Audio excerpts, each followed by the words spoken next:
All right, welcome to the Stampscapes Lab. This is the girl in the moon. We have stamped a little bit of a hill here and used one of the new stamps, and I'll be using one of the new girl on swings stamps right here with this moon. So what I've done is I've pre-stamped the moon out onto a piece of glow-in-the-dark vinyl sticker paper, printable vinyl sticker paper. Now you can stamp this out on, if you don't want it glow in the dark, you can stamp this out on a separate piece of paper, just white paper if you want to. But what I've done here on this glow in the dark, because this is sticker paper and it's going to be sticking it out, I pre-stamped my branch right here, but then I've stamped out this little portion of the branch so that I can put this, see this goes right here. And this can go right on top there, so I stamped that out on that moon so it looks like the branch is in front of the moon, okay? Now, down below here, this is going to go below that horizon just a little bit. So what I've done is I've cut out a little piece of my paper right here so that I can slip that down underneath this, or behind this little slope right here. It's just going behind it slightly. I wanted it to look like it was kind of rising up from beyond the hillside right there. And the girl's just sitting there on her swing. Okay, so let's get to coloring this. I'll try to get through this really quickly. There's a lot of different things you can do on this. I stamped these clouds in there just to give it a little bit of extra texture, inherent texture, okay? And, you don't have to do that, but I just thought, that's going to make my coloring work go a lot faster because I'll have all this inherent texture in there as opposed to having to fill it all in with, reasonably evenly applied tone, okay? So the one way, like people like to apply their colors and everything like that. Their inks and colored pencils, fairly smoothly usually.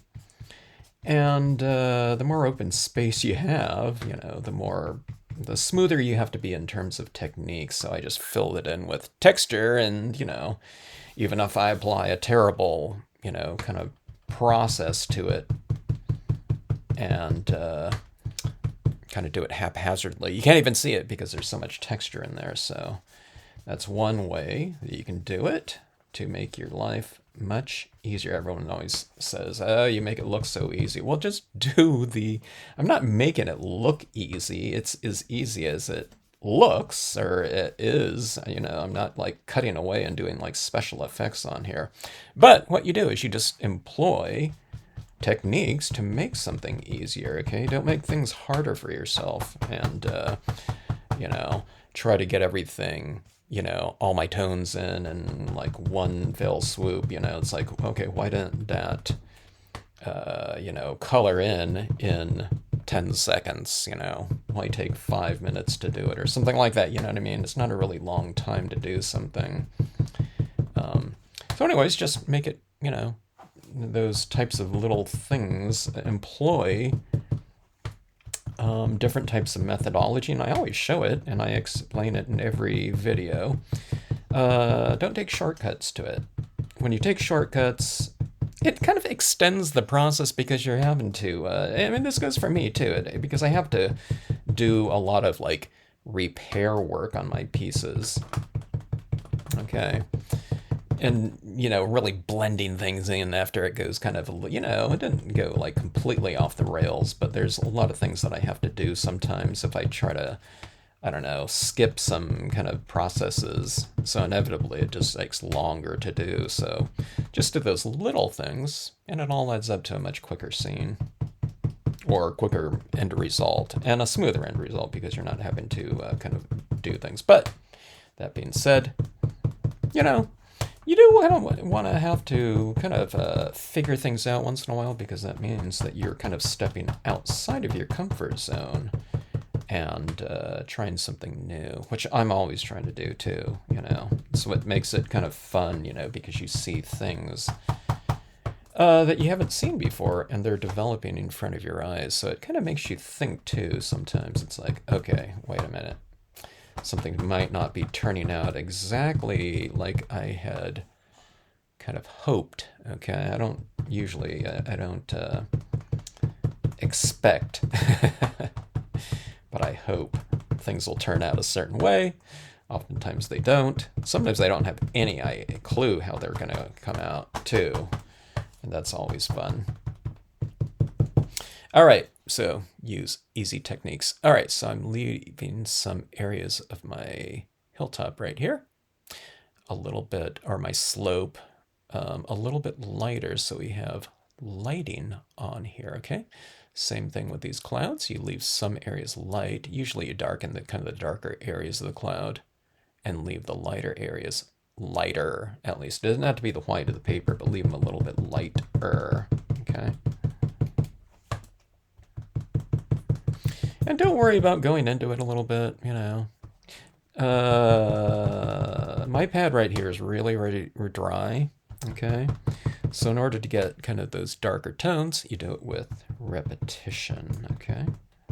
The wetter the pad is, or the wetter your applicator is, the faster you're going to apply your inks. But again, I like to make my process nice and, I would say easy, but it's really kind of the more accurate description is extended, you know. If it takes a little bit longer to get a certain type of application or markdown, it typically means that the process is going to be less kind of, I don't know, what's the word? Kind of hairy, you know.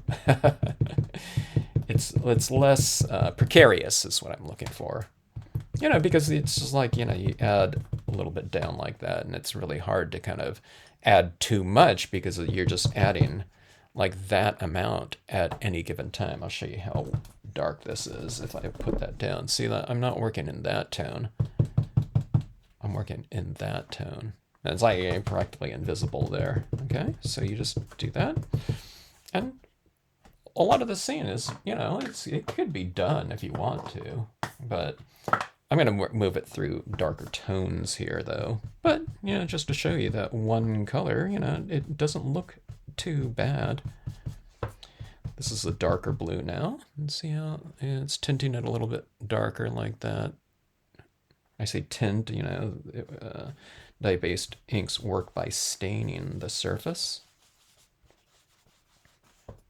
If you're uncomfortable with doing this type of ink applications, and you want to use your markers or colored pencils or both, like I'm going to do that. But I'd really encourage, you know, the use of dye-based inks. Dyes are, you know, a pretty traditional type of medium with like illustrators and you know, just different artists. They're typically very bright colors. You can result in, you know, a really deep, saturated look to things, and they blend very beautifully too. Okay, now with this one, I'm not going in quite as far, maybe, as I did with my lighter tone, okay, because the interior of this card, for the most part, is lighter, so you don't go into it as far as you did maybe with the darker tone, but you just let your eye be the judge of it, okay.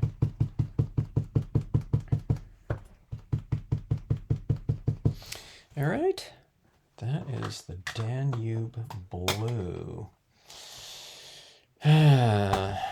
I'm trying to decide, do I go with my Prussian Blue? This is a really dark tone. It's like a distress inks you might have. A lot of people have distress inks. There's that Blueprint Sketch, really dark, and it really stains good, but that's another really dark, you know, really great dark blue. I love dark tones like that.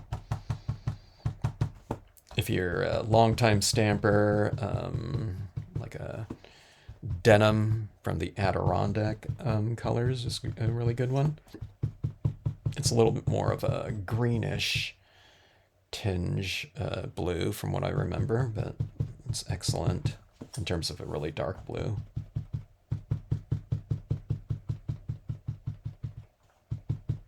Back in the days of mail order clothing, you know, where they're always giving you know, their clothes kind of a really kind of a, you know, descriptive and I don't know, kind of interesting names to the colors. You know, instead of saying navy blue, it might be, I don't know, whatever. I wouldn't even come up with something now, but I remember one of the blue tones for, I think, I don't know, it was a jacket or something like that. It was like dark, almost black blue or something like that.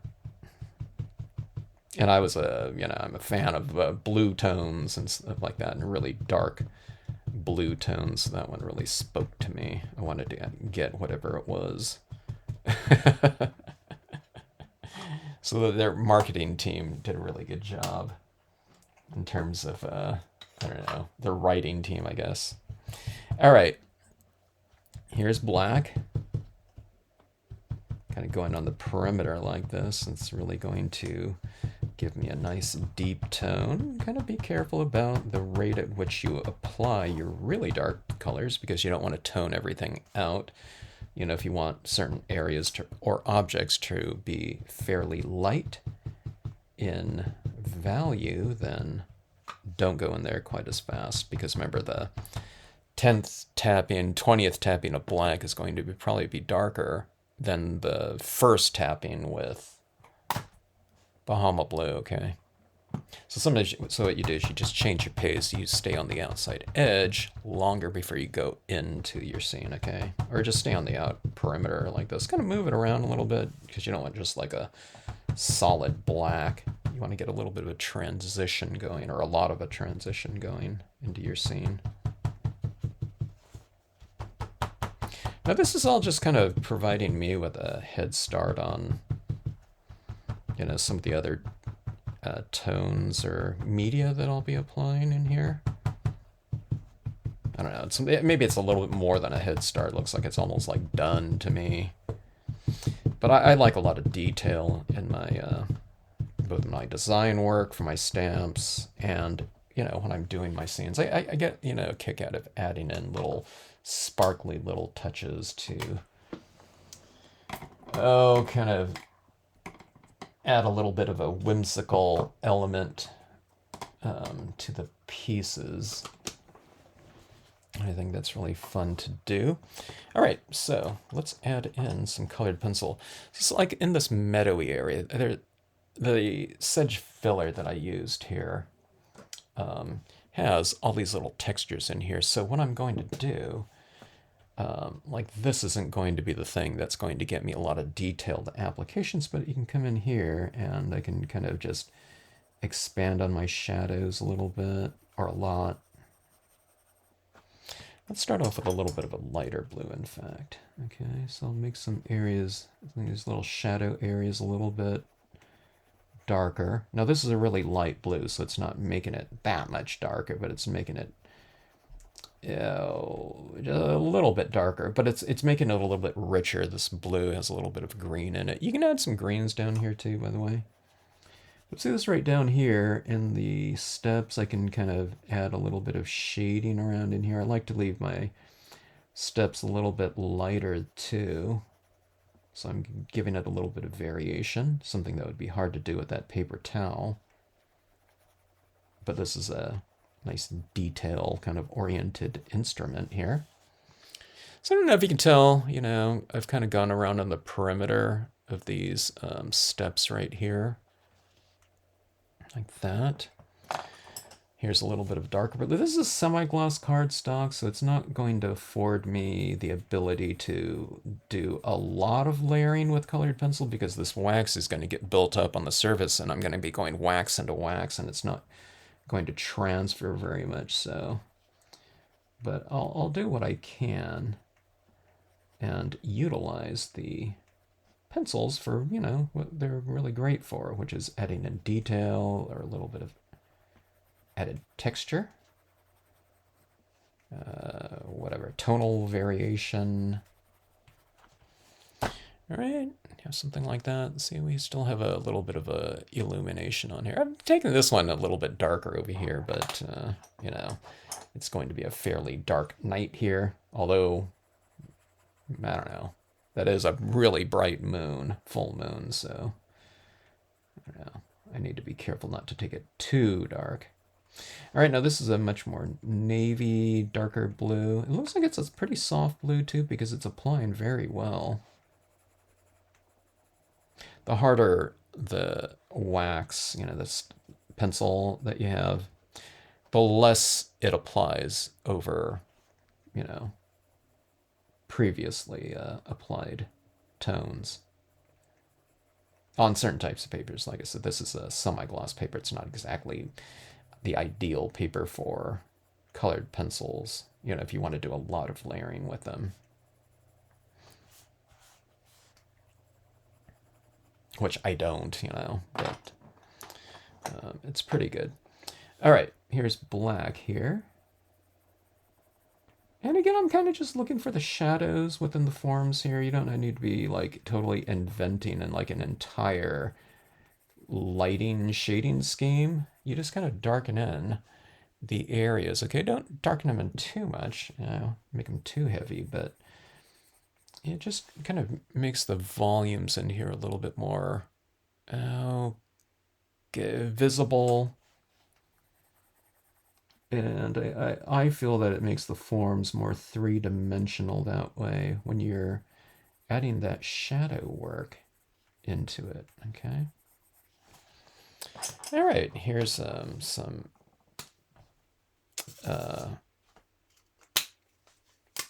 alcohol pens, okay? I'll just go in here and I can kind of brighten some things up here and there. It looks really bright when first applied, but it should kind of dry a little bit kind of flatter looking, because it's going to absorb into the paper. But see that richness right there? And you're asking, well, where are you adding it? I'm kind of adding it back in those shadow areas, the darker areas. So it could be the area that just, excuse me, stamped darker because it's in the design itself, or it could be the areas that I've just darkened with my colored pencils. Here's a little bit of gray. It's lighter than that blue that I just applied, so I can kind of blend it out a little bit, maybe.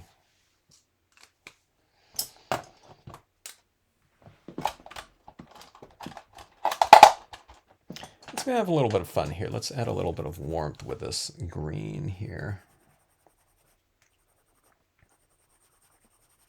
It'll look pretty much, it'll go really well with that moon too, because that moon's a glow-in-the-dark moon, and it has that greenish glow-in-the-dark look to it. All right, so that kind of warmed it up a little bit in there. And then, it's a full moon, so you probably wouldn't see like, warm tones like this, but, let's just add it in just for a little bit of a change in hue, change in temperature, like that. These little steps are a little bit warmed up like that.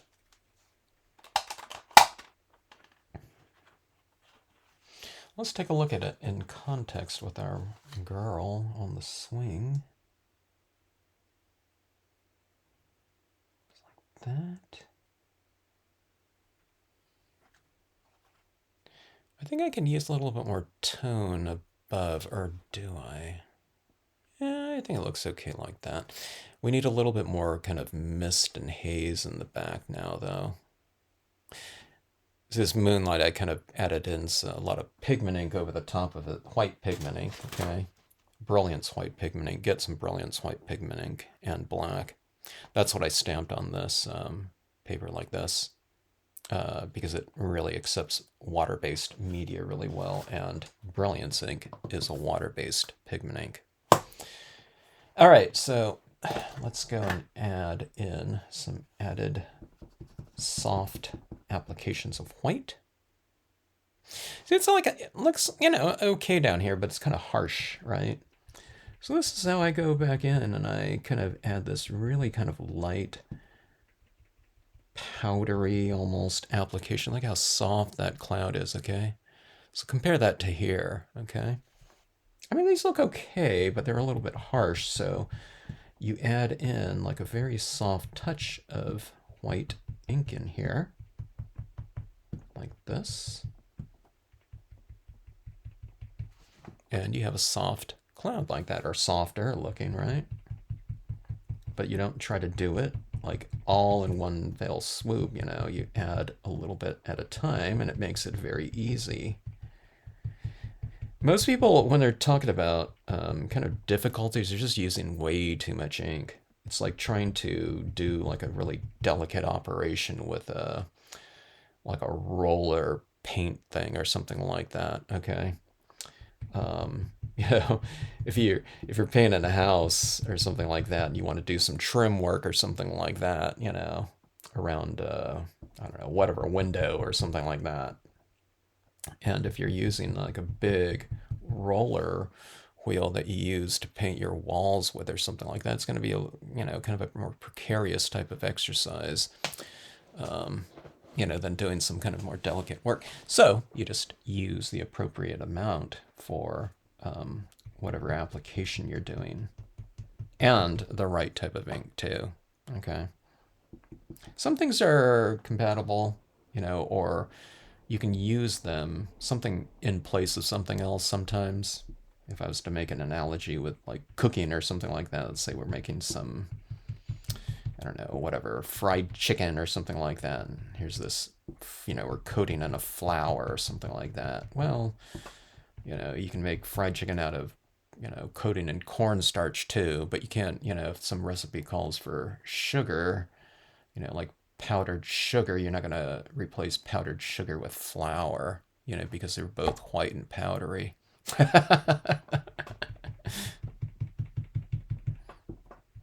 But for fried chicken, you know, that'll work. You know, it'll come out a little different, but, you know, they're both pretty good. All right, so there's our soft white clouds up there. They're going to get covered up, you know, a good deal with the moon, but let's bring some of that down into here, and let's make it look a little bit more, you know, kind of whimsical and dreamy. I didn't leave too much white down here, but I left a little bit of it. Sometimes the white pigment ink in a really dark area, you know, it stands out kind of like awkwardly a little bit, but we'll add this in. But see, I'm just kind of adding in a very light amount of it at any given time. Use a very dry cotton ball in this case. Make sure that it's cotton ball, not a synthetic cotton, okay? Or synthetic, whatever. Call it. It's not cotton ball, but, you know, like one of those acrylic cotton balls. It just, those don't work, I find. They just don't hold enough media in it. They kind of wick moisture, where you want this one to kind of retain moisture so that you have something to transfer. Oops. See how, look how thick that is right there. So you just wipe it off, and, you know, you just apply nice and slowly, okay? Right down here, we'll put a little bit of this mist right down here at the base, and it just kind of makes for a kind of a nice soft entryway into our scene, okay? Like that. Everyone likes kind of a soft light, you know, back in the days of incandescent light bulbs. If we were going to put, you know, light bulb in a room or kitchen or anything like that, weren't you always buying kind of the soft white bulbs usually?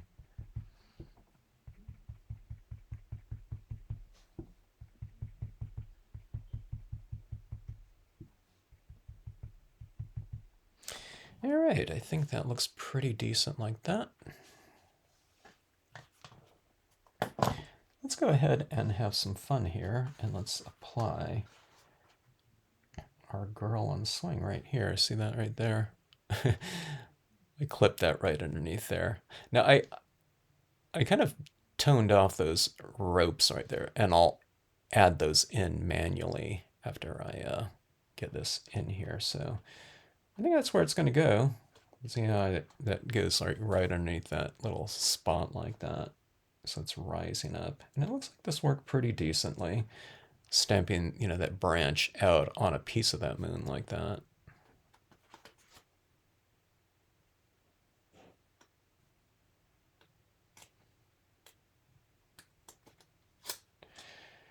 All right, let's see if I can get this in here where I want it to go. Yeah, okay, this is easy. I didn't know how aggressive it would be. The adhesive grabbing onto the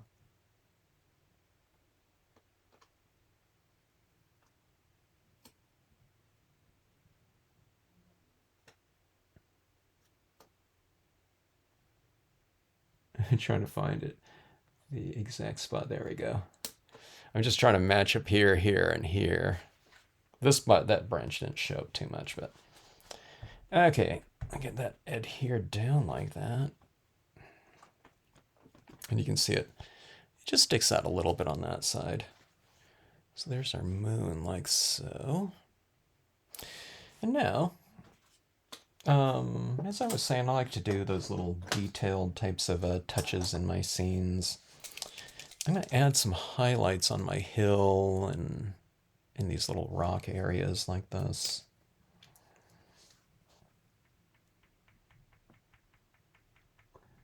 This is a acrylic white, colored paint pen. I'll use a white one next.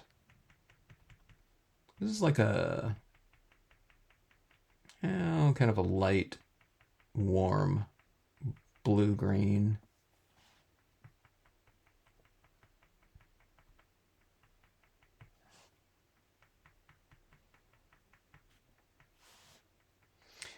If you don't have acrylic paint pens, go out and get some. But you can use your gel pens, things like that. I've mentioned this before in my videos, but I bought this set of Artistro 42 or 48 pack of pens. 42 pens, okay? It was about $40 when I bought that like a couple years ago. Maybe it's been 3-4 years at this point in time. But then I looked again like on Amazon days, and it's now like, it was like, I don't know, it was like $12. I don't know, it was some crazy amount.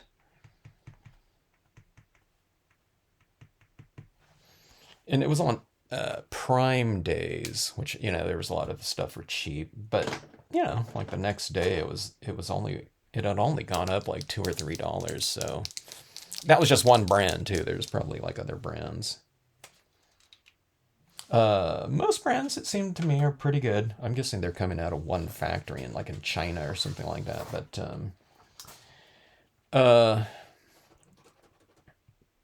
some brands, one brand that I used before though, it was a really rich type of paint, so it was very, very opaque. These ones are a little bit more watery. Not super watery. I mean, they're good, but I think what they do is they dilute them so that they're not so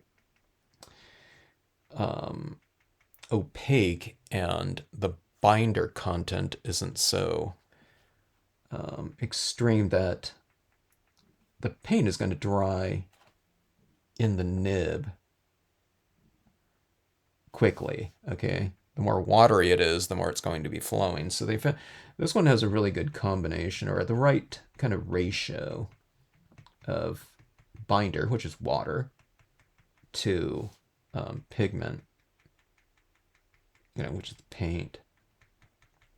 So I haven't found, I haven't had any clogging.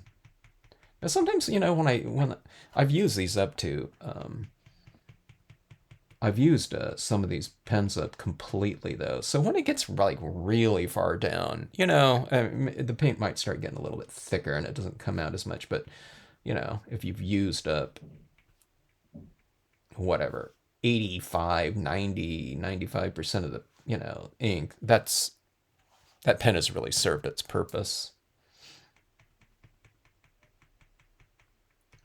But I don't want to have some kind of like clogging after like 2 months of use or something like that. Okay. And that's what some other only, I don't know, like one or two other brands I've used has been like.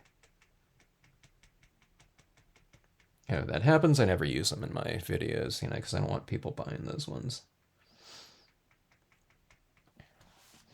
All right, so there we go like that. It's a little bit sparkly. We have this little haze down here. Let's see. Let's put a little bit of highlights on some of these clouds. I'm not going to do it too much because I want those clouds to be nice and just kind of more billowy and soft looking. I'll put some little highlights on the underside of my branch right here. Just a few little dots here and there. Won't go crazy with it. I'm doing a bottom lit branch here because the lighting is coming from below the branch, okay? And then see these areas out here, they get a little bit, they're a little bit boring, okay? So I'm going to put these little dots like this.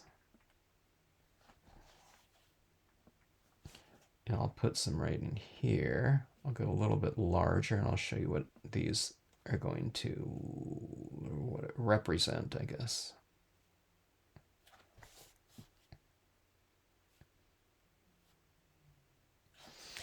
I do them a little bit uneven here, you know, a few more on one side and less on the other.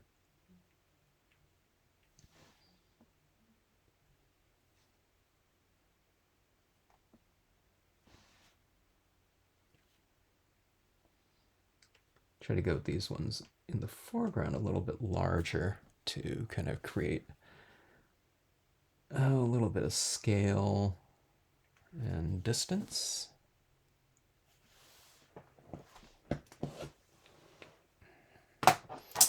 We have our Q-tip here. Again, 100% cotton Q-tip. Might be time for a new Q-tip here. Let's see. We don't want a big blob of ink on here. My pad is pretty dry. I keep one pad for, these kind of misty ink applications, and I keep one separate pigment ink pad, for making impressions with. If I'm going to stamp something out in white, okay. This one I'm using a lot of cotton in it. It gets a little kind of fuzzy, And I have to scrape off the cotton fuzz off of it once in a while. But see, these little kind of glowing little orbs like that. These are my little... They could be, little fireflies, or they could be little, like fairies, or just something like that. Some kind of, a little bit more whimsical looking. And sometimes I do this on my clouds too. I make it like these little kind of glowing little, what entities.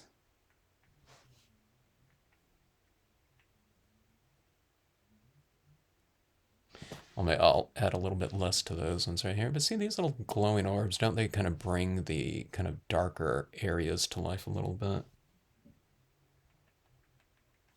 It's like adding light back into darkness. Okay, and let's see. Let me add a little bit of fog or haze in a couple of these areas too. These like steps in here get a little bit harsh, so that's way too much. You just wipe it right off.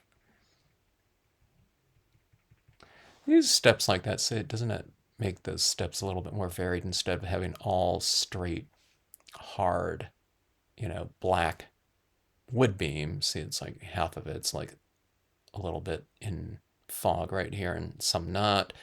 Fog, not, like that.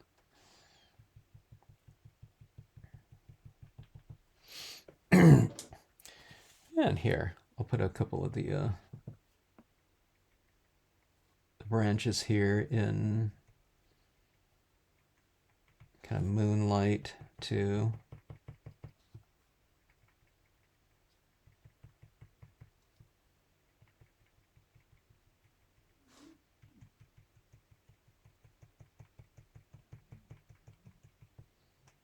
See, I go like that to tap off some ink too, like, if I put a little bit too much. And see, some of these branches have a little touch of that light on there.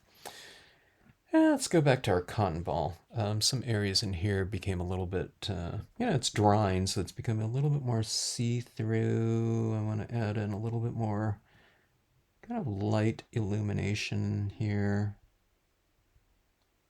Like that, I think.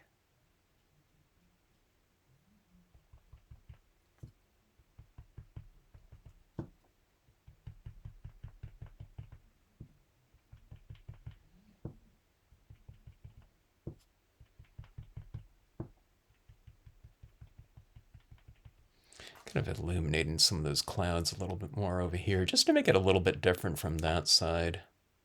Just variation. Don't have to do that. I'm just, I don't know. I'm just seeing if it looks any better. I'm not doing it because, okay, I got to make that look better. A lot of times I don't know, so I just kind of test it. See that? I'm kind of in the bottom side of that branch in light. I think that looks a little bit better. It's like we're just kind of bathing things in more kind of moonlight, like this. At some point in time, it's going to be like too much, but I don't know. So far, it looks pretty good. Like this illumination out here looks pretty decent. It looks a little bit more welcoming, I'd say.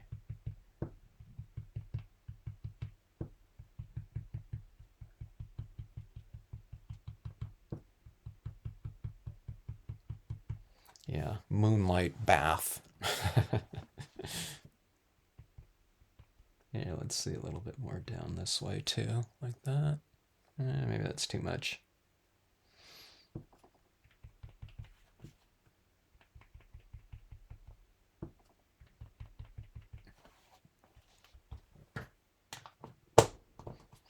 All right, I think that should do it.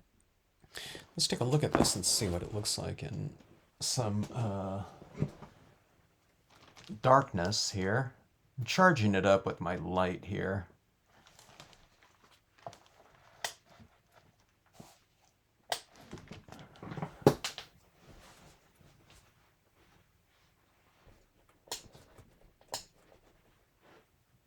Yeah, there we go. It's kind of fun. She's in the moonlight like that.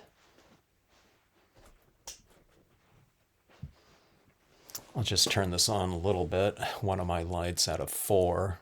So you can kind of get the gist of it a little bit. It's kind of glowing a little bit like, in the darkness like that. So we'll figure out, some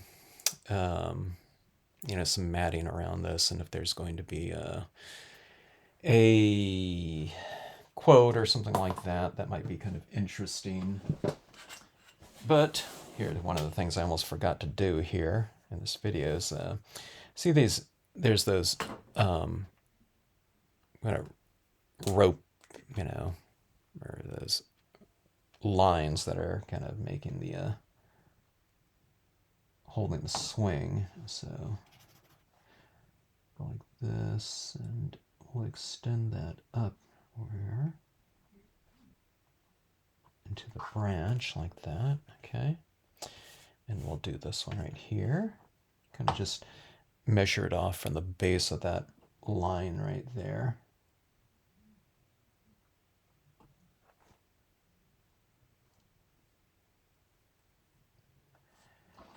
I'm kind of having to go right above that moon there because that moon's sticking out. So when you go down there, you hit that and come right down there like that.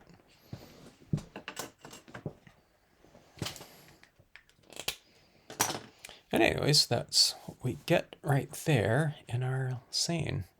So kind of fun, whimsical, get that full moon in the background like that. It makes it a pretty dramatic setting there, but I don't know.